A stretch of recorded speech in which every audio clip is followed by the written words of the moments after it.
अच्छा, अब हम अगले चैप्टर की जिसका नाम है एवोल्यूशन, उसके हम 5 पेपर्स जो हैं डिफरेंट बोर्ड से सॉल्व करने लगे हैं। काफ़ी सारे चैप्टर्स की कर लिए, वन बाय वन इंशाल्लाह सारे चैप्टर्स को करके कंप्लीट कर लेंगे। ठीक है, पहला एमसीक्यू देखते हैं। इसमें the term survival of the fittest was used by. Survival of the fittest जो टर्म है वो यूज़ की डार्विन ने। डार्विन ने थ्योरी दी कौन सी, जिसको नाम है नेचुरल सिलेक्शन थ्योरी। ठीक है, डार्विन की थ्योरी को माना भी बहुत जाता है, और तो इसमें एक दो गलतियाँ थी बट फिर भी इसकी थ्योरी को माना जाता है। इसके पॉइंट्स क्या थे कि ऑर्गेनिजम्स में क्या आती हैं, वेरिएशन, मतलब ऑर्गेनिजम्स के अंदर वेरिएशन होती है, इनकी ट्रेड्स जो हैं अलग अलग होती हैं। पहला पॉइंट ये था। और पॉइंट क्या था कि ऑर्गेनिज्म ओवर प्रोड्यूस करते हैं, मतलब क्या कि अगर इन्वायरमेंट को संभालने की ताकत है 100 ऑर्गेनिज्म की, तो ऑर्गेनिज्म 1000 प्रोड्यूस होंगे, तो बाकी 900 कहाँ जाएंगे, बाकी 900 जो है वो मर जाएंगे, ख़त्म हो जाएंगे। कैसे मरेंगे ये उसके अगले पॉइंट्स में। तीसरा पॉइंट जो है स्ट्रगल फॉर एग्जिस्टेंस, मतलब क्या कि जो ऑर्गेनिज़म जैसे 1000 हैं और 100 सिर्फ रह सकते हैं, तो वो सारे क्या करेंगे, स्ट्रगल करेंगे कि मैं रहूँ मैं रहूँ मैं रहूँ, तो स्ट्रगल फॉर एग्जिस्टेंस है। तो अब इस स्ट्रगल में जीतेगा कौन, कोई एक समझे आपके पास कि रेस हो रही है, उसमें रेस में अब जीतेगा कौन, तो सर्वाइवल ऑफ फिटेस्ट होगी, फिटेस्ट जीतेगा। मतलब क्या कि वो ऑर्गेनिज्म जिसके पास सबसे अच्छे ट्रेड्स हैं एनवायरनमेंट के हिसाब से वो जीत जाएगा, तो उसको सर्वाइवल ऑफ फिटेस्ट कह देते हैं। और ये जो ट्रेड्स हैं, अच्छे ट्रेड्स हैं, 5वां पॉइंट है ये ट्रेड, ये कहता है कि ये ट्रेड अगली जनरेशन्स में इनहेरिट करते हैं, इनहेरिटेंस होती है, और इसी इनहेरिटेंस की वजह से ग्रेजुअल चेंज आते आते आते आते एक नई स्पीशी बन जाती है। तो ये डार्विन की थ्योरी है जो मैंने आपको समराइज़ की। तो सर्वाइवल ऑफ फिटेस्ट कहाँ आ रहा है, डार्विन की थ्योरी में आ रहा है। अगला है, this theory says that mitochondria and chloroplasts are in fact ancient bacteria which now live inside larger cells।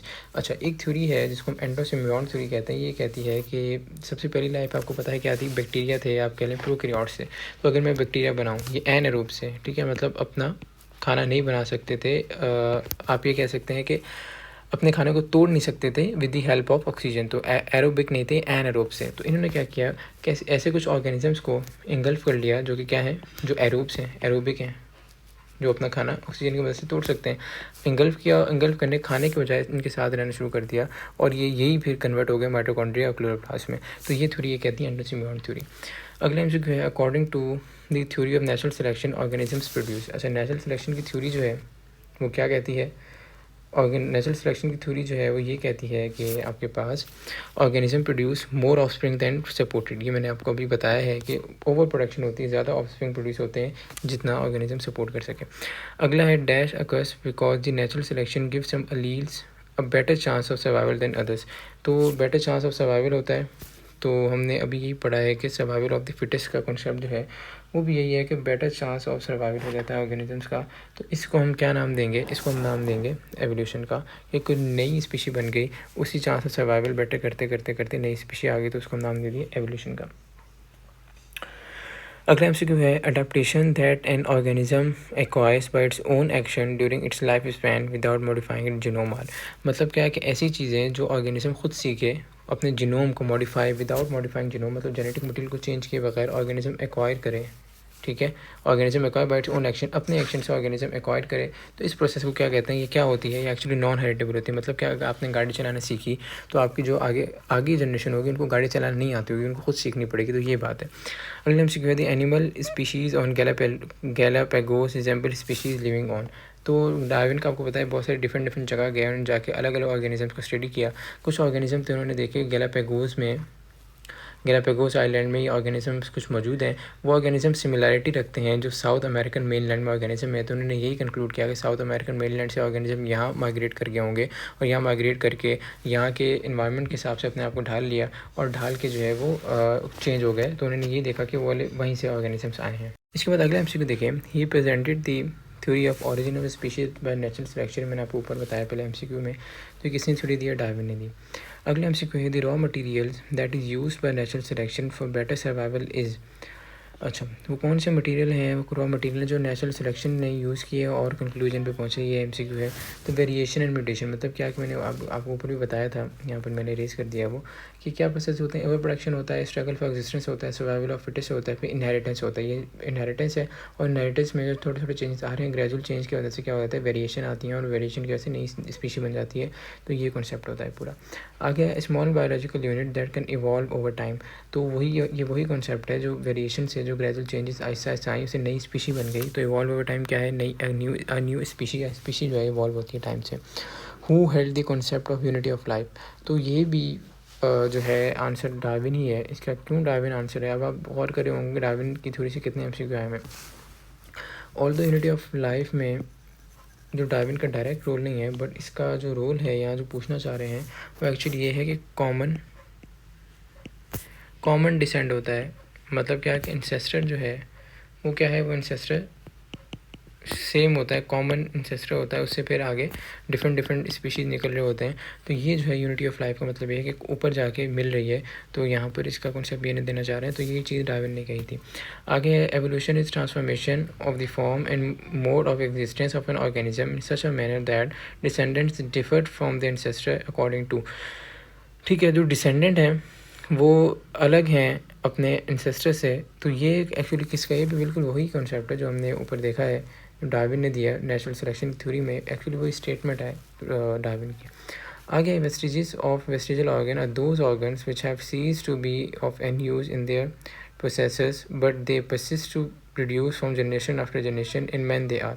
अच्छा, ये कह रहे हैं कि वेस्टिजल ऑर्गन्स वो ऑर्गन्स हैं जो पहले हुआ करते थे और जैसे जैसे एवोल्यूशन होती गई वो अब मौजूद हैं, वो इनका कोई ऐसा रोल नहीं है। तो अब ह्यूमन्स में कौन कौन से हैं, इसमें अपेंडिक्स भी आपको पता है, अपेंडिक्स जो है वो कई बार रिमूव भी कर दिया जाता है। और जो लोअर एनिमल्स में ये सेलुलोज एंजाइम होता है और वो डाइजेशन करता है, बट ह्यूमन्स में कोई रोल नहीं है। कॉकेक्स है, कॉकेक्स जो है जो एनिमल्स में ये टेल का काम करता था, बट अब हमारे कॉकेक्स बोन तो मौजूद है, मसल लिगामेंट अटैच्ड होते हैं, बट इसका कोई मेजर रोल नहीं है। सो निक्टिटेटिंग है, निक्टिटेटिंग ऐसी मेम्ब्रेन है जो कि एनिमल्स में यूजुअली मौजूद होती है और जो लुब्रिकेट करने में आई को काम देती है, और ह्यूमन्स में ये प्लाइका सेमिनोलाइरिस बना लेती है और इसको बहुत मेजर रोल नहीं होता और ये एक वेस्टिजियल ऑर्गन की तरह है। तो ऑल ऑफ दिस हो जाता है इसका आंसर। अगले MCQ है the organ which are similar in function but different structure are called. Similar in function है, डिफरेंट स्ट्रक्चर है, इसको हम नाम देते हैं एनालॉगस ऑर्गन। दोबारा मैं बताता हूँ, सिमिलर इन फंक्शन है, सिमिलर फंक्शन, और डिफरेंट स्ट्रक्चर एनालॉगस है। इसको ऑपोजिट कर दें, डिफरेंट फंक्शन सेम स्ट्रक्चर, ये होता है होमोलॉगस। ठीक है, अब एक एग्जांपल देख लेते हैं। जो एनालॉगस है, ए लिख रहा हूँ मैं, एनालॉगस की एग्जांपल में आ जाता है विंग्स ऑफ इंसेक्ट्स और बर्ड्स। विंग्स ऑफ इंसेक्ट्स और बर्ड को आप देखें, दोनों का काम फ्लाइंग है, पर इनका स्ट्रक्चर देखें तो स्ट्रक्चर अलग होता है। होमोलॉगस की एच लिगेंड के में आ जाता है fore limb of cat, flipper of whale, bat का विंग आ जाता है। ठीक है, ह्यूमन काम आ जाता है। इन सब का काम तो अलग है, बट इनका जो इंटरनल स्ट्रक्चर है वो सिमिलर है, तो इस वजह से हम नाम देते हैं होमोलॉगस का। अगला MCQ है एवोल्यूशनरी प्रोसेस टू ओकर विच of the following is not a geographical barrier. मतलब एवोल्यूशनरी प्रोसेस ये है कि एक ऑर्गेनिज्म कहीं मौजूद था और वो ऑर्गेनिज्म कहीं और चला गया, वहाँ जाके उस इन्वायरमेंट के हिसाब से ढालने की उसने कोशिश की और एक ऐसे ऐसे उसमें चेंजिंग मिलते आगे बढ़ते बढ़ते नई स्पीशी हो गई। तो इसको हम क्या कह रहे हैं, ज्योग्राफिकल बैरियर। ज्योग्राफिकल बैरियर क्या क्या चीज़ें प्रोवाइड कर सकती हैं, ओशन बिल्कुल प्रोवाइड करता है, रिवर ज़ाहिर है, रिवर एक बहुत बड़ा एरिया है, वहाँ पर ज्योग्राफिकल बैरियर आ गया, माउंटेन्स हो गए, एटमॉस्फेयर है, ये कोई ज्योग्राफिकल बैरियर नहीं है। तो ये आपके पास ज्योग्राफिकल बैरियर मतलब लैंड से रिलेटेड कोई बैरियर हो, तो एटमॉस्फेयर ऐसा कुछ भी नहीं है। उसके बाद among the oldest known fossils comes the. अच्छा, जो सबसे पहले जो चीज़ है पूछना चाह रहे हैं, सबसे पहले चीज़ कौन सी इवॉल्व, मैंने ऊपर आपको बताया था बैक्टीरिया जो है प्रोकैरियोट से वो सबसे पहले आए थे। तो among the oldest known fossil जो है वो प्रोकैरियोट्स आ जाते हैं।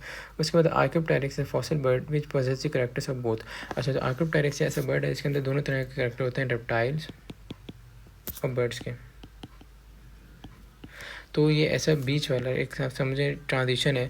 आपको पता है पहले सिंपल से कॉम्प्लेक्स की तरफ के रेप्टाइल से बर्ड्स आए, बर्ड से मैमल्स आए, तो ये रेप्टाइल से बर्ड्स के जाने के बीच में ट्रांजिशन आ रहा है। कुछ कैरेक्टर्स के अंदर रेप्टाइल्स के हैं, कुछ कैरेक्टर्स के अंदर बर्ड्स के हैं। तो ऐसा ऐसा क्या हुआ, कंप्लीट बर्ड बन गया, फिर उससे आगे मैमल्स ड्राइव हो गए। तो रेप्टाइल्स और बर्ड दोनों के इसके अंदर कैरेक्टर मौजूद होते हैं। अगला MCQ है presence of remnant of pelvic girdle in whale and snake although they never have legs show evidence of. जहाँ रेनमेंट का वर्ड आ जाए तो वेस्टिजियल ऑर्गन की बात हो रही होती है, क्योंकि ये वेस्टिजियल ऑर्गन ऐसे ऑर्गन है जो पहले तो मौजूद होते थे बट अब इनका कोई रोल नहीं होता और वो मौजूद होते हैं उस ऑर्गेनिज्म में। आगे है artificial selection in breeding provide evidence for evolution is known as. अच्छा, आर्टिफिशियल सिलेक्शन ये है कि हमें अगर कोई ऑर्गेनिज्म में ए और दूसरा ऑर्गेनिज्म में बी, तो कुछ ए के हमें करेक्टर चाहिए, कुछ बी के करेक्टर चाहिए, ये दोनों हम इन दोनों को क्या करा देंगे, आर्टिफिशियल सिलेक्शन करा देंगे और ये क्या हो जाएगा, सी बन जाएगा। तो ये जो सी बना है हमारे पास, इसके अंदर करैक्टर ऐसे होंगे जो ए और बी वाले करैक्टर जो हमें चाहिए थे। तो इस प्रोसेस को हम डोमेस्टिकेशन का नाम दे सकते हैं। उसके बाद आ गया the organs perform same function in different groups of organism but are different in the internal structure. Function same है, ठीक है, मैंने आपको पहले भी बताया है कि फंक्शन के लिए एफ लिख रहा हूँ, फंक्शन सेम, ठीक है। और ये क्या कह रहे हैं, स्ट्रक्चर के लिए एस लिख रहा हूँ, स्ट्रक्चर क्या है, डिफरेंट है, स्ट्रक्चर डिफरेंट और फंक्शन सेम। तो इसका क्या हो जाएगा, इसका हो जाएगा एन लॉगस ऑर्गन्स, ठीक है। उसके बाद आगे है which of the following is not an example of disuse of organs. ये नॉट नहीं है, इज एन एग्जाम्पल होगा यहाँ पर, is an example of disuse of organ. और यहाँ मसल एट्रोफी होगी। हम लमा की थ्योरी पढ़ते हैं, मैं आपको लमा की थ्योरी के पॉइंट्स बता देता हूँ। लमा की थ्योरी में ये पॉइंट थे कि use and disuse of organs मतलब क्या कि जो ऑर्गन को ज़्यादा यूज़ किया जाता है वो ज़्यादा बढ़ जाते हैं, ग्रो हो जाते हैं, नहीं किया जाता वो ख़त्म हो जाते हैं जनरेशन आफ्टर जनरेशन। जैसे हम जिम में एक्सरसाइज करते हैं तो मसल ग्रो हो जाते हैं, तो ये use and disuse of organs है। उसके बाद इनहेरिटेंस में अकॉर्ड करेक्टर, तो जो इनहेरिटेंस जो यूज़ और डिस यूज़ किया वो आगे जो है वो इनहेरिट हो जाता है। तो ये इसका पॉइंट था, बट ये आगे गलत प्रूव भी किया वेस्टमैन ने कि उन्होंने माइस लिए, चूहे लिए, उनकी जो है वो टेल काटी बहुत जनरेशन तक, बट वो जो अगली है हर जनरेशन में वो टेल उनकी मौजूद होती थी। तो उन्होंने कहा कि अगर तो वो ट्रेड जो है एक्वायर्ड होते हैं तो वो इनहेरिटेंस ऑफ एक्वायर्ड करेक्टर वाला कॉन्सेप्ट उस पर अप्लाई नहीं हो रहा। तो उन्होंने ये इनको गलत प्रूव किया। इन्होंने ये पॉइंट दिया था कि जराफ का पॉइंट दिया था कि जराफ जो है पहले ज़मीन पर घास वगैरह मौजूद होती थी, फिर कोई इन्वायरमेंटल कंडीशन आई, सैलाब वगैरह आ गया, घास ज़मीन पर चली गई, तो उनको प्लांट्स पे डिपेंड करना पड़ा, उनको अपनी नेक जो है स्ट्रेच करके प्लांट से पत्ते वगैरह खाने पड़े। तो ऐसे ऐसे जनरेशन आफ्टर जनरेशन उनकी नेक बड़ी होगी, उन्होंने ये पॉइंट दिया था। बट एनीवेज जो यूज़ और डिसयूज़ वाला है muscle atrophy, disuse of organs में मसल एट्रोफी, जैसे मैंने आपको बताया लमार्क थ्योरी का पॉइंट है। अगला है according to evolutionary studies prokaryotes have arisen around. मैंने आपको बताया प्रोकैरियोट जो है सबसे पहले एक तो अराइज हुए, और प्रोकैरियोट में क्या आ जाता है, प्रोकैरियोट में हमारे पास बैक्टीरियाज वगैरह जो हैं वो आ जाते हैं, और ये सबसे पहले अराइज हुए। और ये कितने पहले अराइज हुए, 4.5 बिलियन ईयर्स अगो ये अराइज हुए। उसके बाद which of the following type of organs are suppose to be functional in ancestral species rather than in present day species. ये वही वेस्टिजियल ऑर्गन्स का है, पहले ये जो है वो इंसेस्टस में इनका काम होता था, बट अब जो है ये ख़त्म हो चुका है, इनका रोल नहीं होता, बट मौजूद होते हैं, जैसे ऊपर हमने डिस्कस किया है। तो वेस्टिजियल ऑर्गन्स होते हैं।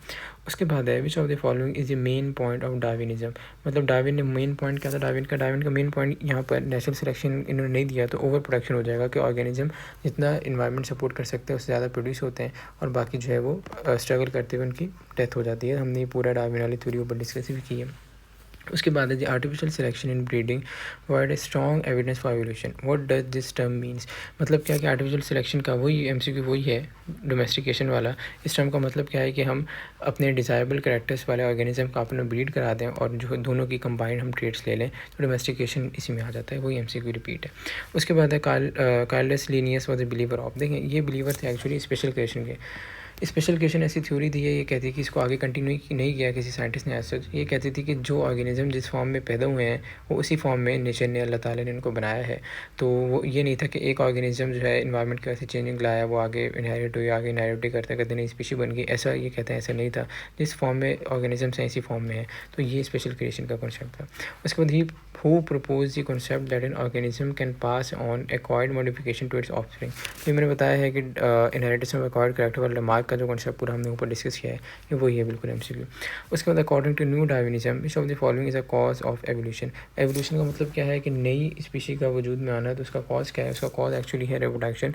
न्यू डार्विनिज्म क्या है, डार्विनिज्म का जो कॉन्सेप्ट हमने पूरा डिस्कस किया है, इसमें न्यू का वर्ड आ गया मतलब नया, इसमें जेनेटिक्स का रोल आ गया। डार्विन ने कहीं भी जीन्स या जेनेटिक्स का नहीं डिस्कस किया था, पर जिसमें जेनेटिक्स का रोल बाद में साइंटिस्ट ने ऐड किया तो उसको न्यू डार्विनिज्म कह दिया गया।